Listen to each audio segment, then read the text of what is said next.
Şimdi villa tarafıyla ilgili size kısa kısa bilgiler vermek istiyorum. Hemen arkamda ısıtmalı havuz var. Mangal tabii ki var. Ateş çukuru yine bahçede. Havuzun etrafında şezlong şemsiyeleriniz var. Yine havuzun köşesinde çok güzel bir keyif koltuğu. Salıncak burada. Yine voleybol oynayabiliyorsunuz. Voleybol sahası var. Ve sıra geldi villanın içerisini sizlere anlatmaya.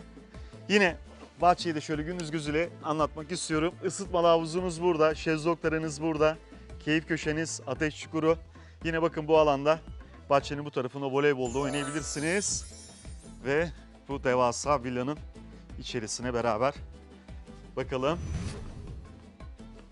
Şimdi ilk girdiğinizde bakın sobanız burada. Yine soğuk mevsimine geldiğinizde villanın bu alanında da sobanızı yakabilirsiniz. Yine masa sandalyeler burada. Ve burası da salon. Kocaman bir oturma grubu. Hemen burada şömineniz var. Şöyle döndüğümüzde de bu tarafta da mutfak. Yemeklerinizi hazırlayabilirsiniz. Yine bu kapalı alanda da yemeğinizi yiyebilirsiniz. Burada yine ilk katta banyo ve tuvalet. Ve şimdi bu merdivenler bizi üst kata götürecek. Gördüğünüz üzere çok şık. Hemen burada bir banyomuz var.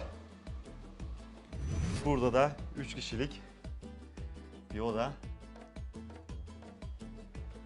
Ve burası da en şık odası villanın. Jacuzzi hemen burada. Karşıda bir masa sandalyeniz yine. Oturma grubu koltuğunuz daha doğrusu. Ebeveyn banyosu burada. Karşıda kıyafetleriniz için bir dolap. Bakın yine burada da bir oda var. Ve yine burada 2 kişilik ve tek kişilik bir yatak.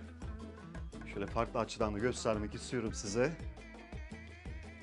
Ve burada da kocaman bir teras. Hemen önünde havuz ve bahçe manzarası. Evet, bu şık villanın içerisi de böyleydi.